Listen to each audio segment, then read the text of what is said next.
when you don't know, you don't know. Okay, because you don't know everything. You got to talk to the people that do. That's why I constantly tell my audience I'm brilliant, because I know I'm not. I just listen to those who are, and I steal knowledge and wisdom from them, which is an appropriate way to introduce my next guest. He's a renowned political commentator, speaker, minister, author, and currently a distinguished university professor at Vanderbilt University. He's been here before, and I'm pleased to have him back again. I'm talking about the one, the only, my brother, Dr. Michael Eric Dyson. Michael Eric Dyson on your show. Everyone is going to be a little bit dumber that listens to him. Now, I'm not saying this man is not intelligent. I mean, he is. He's definitely intelligent. But he's using people. He's saying things in a way to get people worked up, to get people angry, even though he accuses the other side of doing that. This man is pure evil.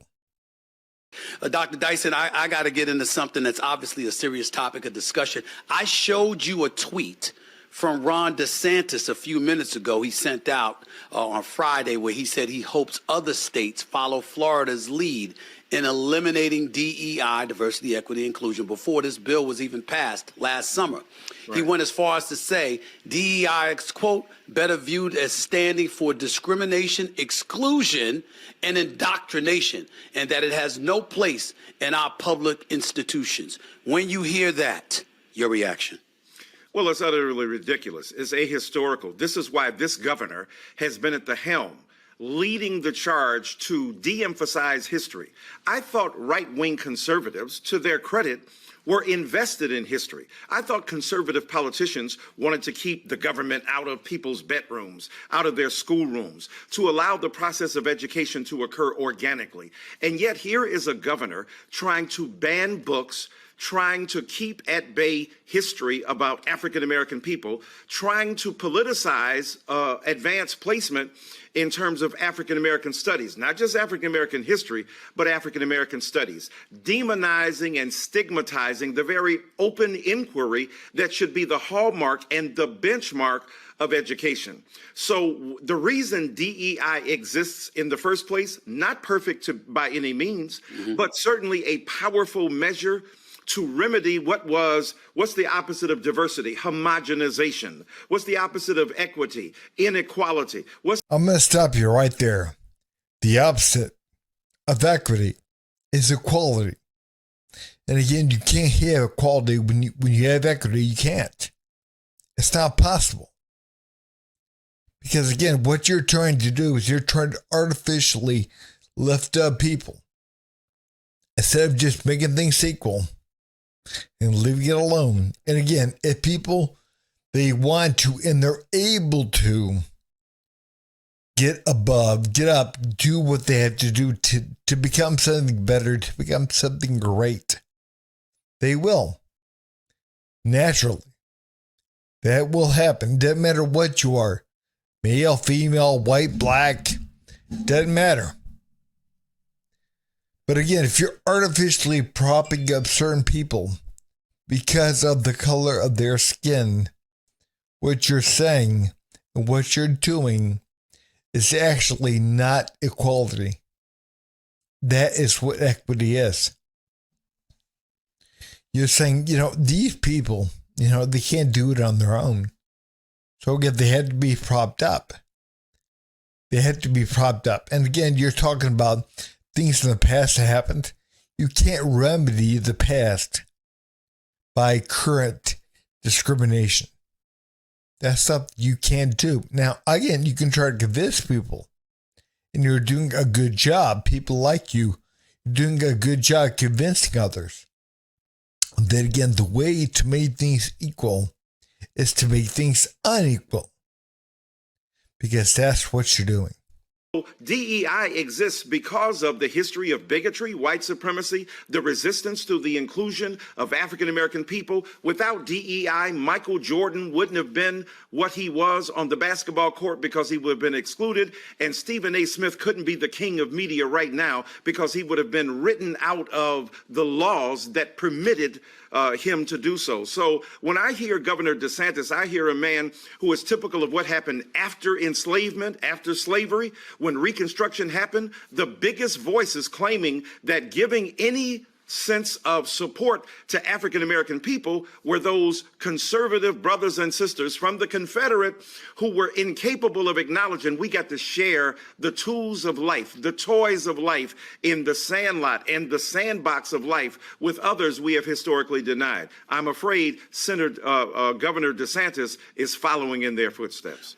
Michael Jordan, he got to where he got because, again, he was the best at what he did. And again, he would have made it. He would have gotten to where he would have gotten. It's not about equity. Equity DI did not get him to where he is. It didn't. But again, man, you're convincing people, hey, that's what happened. That's what happened back in the day, back 45 years ago. That's what happened. No, that's not what happened. And again, all you're doing is you're lying to people. That's all you're doing.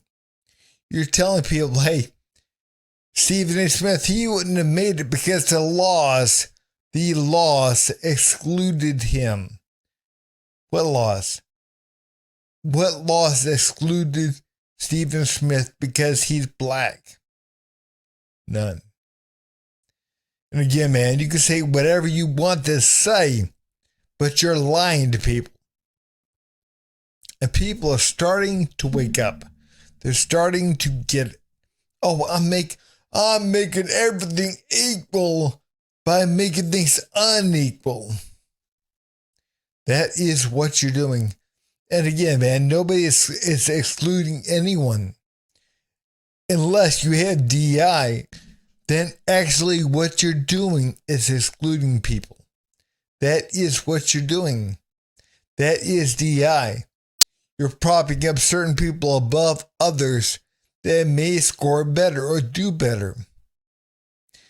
Again, equality, full equality is equal across the board. It doesn't matter. Again, what the color of your skin is. If you're the best, you're the best. That's all there is to it. But again, if we had to prop certain people up above others, that's called unequal. That is discrimination. What did you make of the video that you watched me play a bit earlier about Clay Travis, who is obviously a right-wing voice right now, former owner of Outkick, succeeded Rush Limbaugh on the radio show. He's been a guest on this show. We don't agree on a lot of different things, but I respect his opinion, which is what I articulated a little bit early in the show. In most instances, in this particular instance, I thought he was being a bit slick because there's so much historically that he left out in really expressing his point of view and the fact that he completely supported the University of Florida in making such a decision. And clearly he supports Ron DeSantis' decision. What did you make when you saw that video of him saying what he said on his podcast? Look, I'm with you.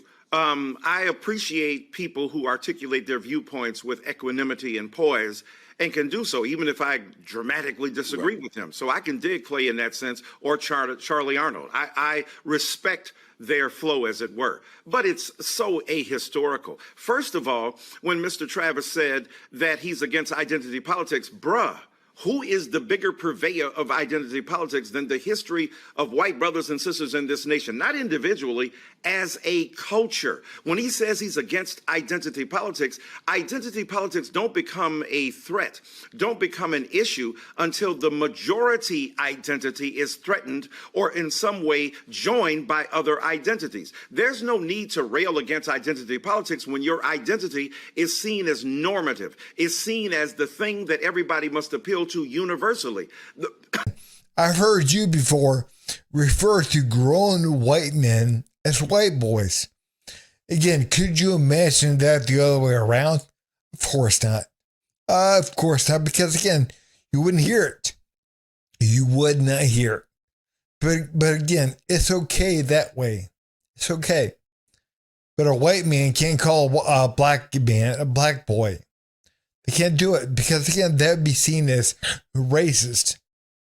So, again, what you're upset about, you're saying that Again, there's no threat from identity politics unless identity politics threatens the mainstream, the main people, the main idea. And again, man, that might be true to a certain degree, but we have to understand the main idea is equality. That is what the main idea is. Now you can say, well, back years ago it wasn't. We're not talking about that. We're talking about now. And again, that's the only thing we can deal with is now. That's all we can talk about. That's all we can deal with is now. We can't correct the past by making things unequal in the present. You can't do that, number one. And number two, man, when you're sitting there saying that, everyone goes along with the mainstream, with the white narrative, whatever, man. Everyone goes along with that. Yeah, no, they don't. I mean, right now, and we have to understand, we have to be honest about this. Anything that can be devised as being racist, anything at all, people shy away. What? No, I'm not racist. I'm not. I'm sorry. I didn't mean that. Again, people understand they will ruin people's lives. Call them whatever, make them look like whatever, because again, they don't want to be looked upon as racist, because they know if they are, they could get in major trouble at work, in their marriage, in their community, and everything else. When they want to talk about race and racism and attributing that to African American or Latino or Latinx or gay and lesbian and transgender people, what they're missing is the fact that they were the purveyors of the very thing they now find offensive. Furthermore, the DEI, the CRT, the BLM, the BHM, the AP, every other alphabet you can generate here were done in response to the history of exclusion by dominant white culture of African Americans and other minoritized peoples in the entire United States of America. So I'm afraid that Mr. Travis just doesn't even take into account that history. I'd have more respect if he acknowledged that history and the persistence, not just history, the persistence of inequities and inequalities now to say I simply disagree with the methodology that's being deployed to try to remedy them. He doesn't see anything necessary to remedy. Groups like Black Lives Matter, they weren't started because of trying to fix a systemic inequality. No, they came about as a way, again, to advance themselves, to put themselves above others. That's what they're doing, and they're trying to convince people that, again, poor black and brown people, they're oppressed. Police brutality. And again, what they fail to recognize, again, they understand it, they know it, but what they fail to recognize is, again, over half of all violent crime in this country is committed by black people. Less than 13% of the population commits over 50% of all violent crime. Again, they fail to recognize that. And they also fail to recognize, well, again, if you commit over half of all violent crime in the country, you're going to have higher numbers of contact with the police. But again, you don't like to look at that. You don't, and there's been study after study done. And there was one done by, I think his name was Dr. Raymond Fryer, I think his name was. A black economist. And again, what they found out over years of doing research was, again, there are no more black people shot by police than white. I mean, no more. Again, man, we have to understand that under 50% they found out of police shootings were black. But black people commit, I think, 53% of all violent crime in the country. So again, the numbers of shootings should be higher, not lower. But again, man, people like Black Lives Matter, groups like that, and some of these alphabet type stuff like trans stuff and whatever. Again, man, they're not good. They're evil. And they're out there trying to promote evil. They're trying to push this stuff. They're trying to push this fictitious inequality. And again, we have equality. We truly do. What people like you are advocating is equity. And that, again, is what these groups are pushing for. So again, they're not pushing for equal. They're pushing for propping some people up over others. They're actually pushing for discrimination. Well, ultimately, what you're calling on him, or what you're calling on white America to do, Dr. Dyson, I'll interpret it for you. Correct me if I'm wrong. Own what you've done. Own what role you've played. And in pontificating or excoriating whatever position you want to, excoriate, at least acknowledge from an historical perspective where it emanates from before decrying it later on. I had an issue with Clay Travis because he didn't do that. Right. He talked about how he feels now. He didn't talk about its origin. And to me, if you're not owning it, then you have no inclination to change anything. And I think that's the point that I was trying to make when I saw what he had to say. So I ask you this simple question. When they don't defer to history, I'm talking about some of the white folks out there who may have this position, because certainly not most or not all feel that way, but some of them who have publicly decried DEI, who have publicly decried affirmative action and things of that nature. When you see them do this without deferring or referring to history, do you believe that's accidental, or they're oblivious, or do you believe it's intentional?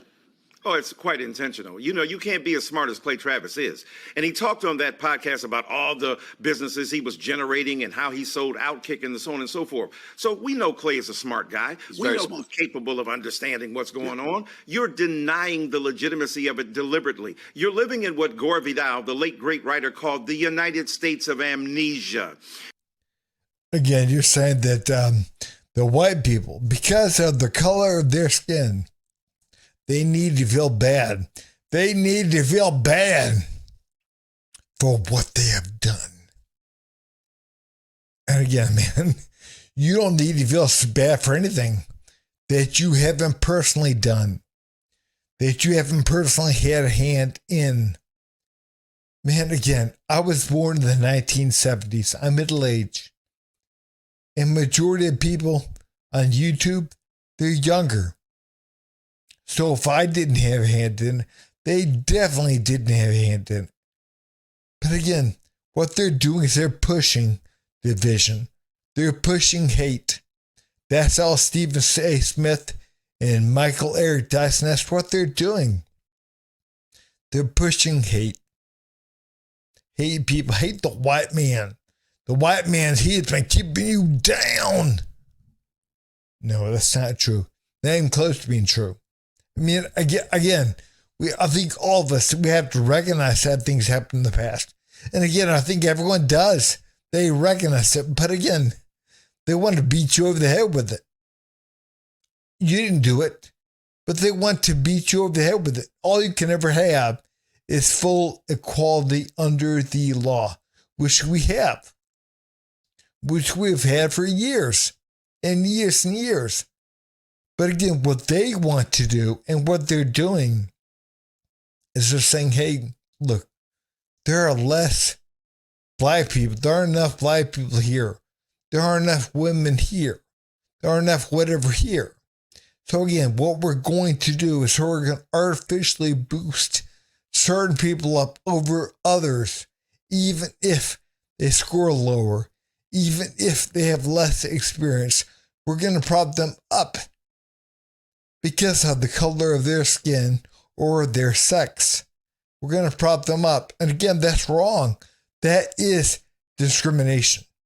What they're trying to do is they're trying to remedy past discrimination by using present discrimination. And again, it's not going to work. It's never worked. It's not going to work. It can't.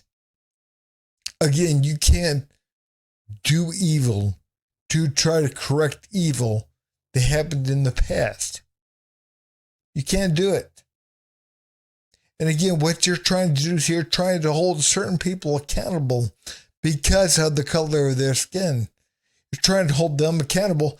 It doesn't matter if they're 25 years old or 195. You're going to hold them accountable. Why? Because of the color of their skin. They're white men. They're bad white people.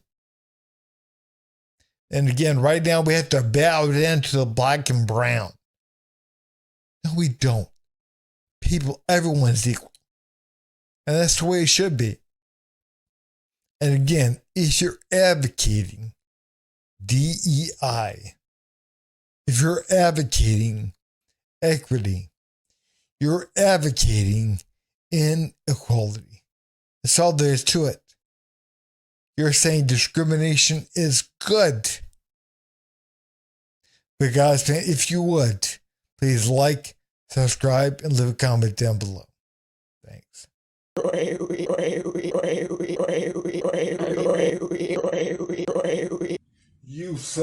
You son of a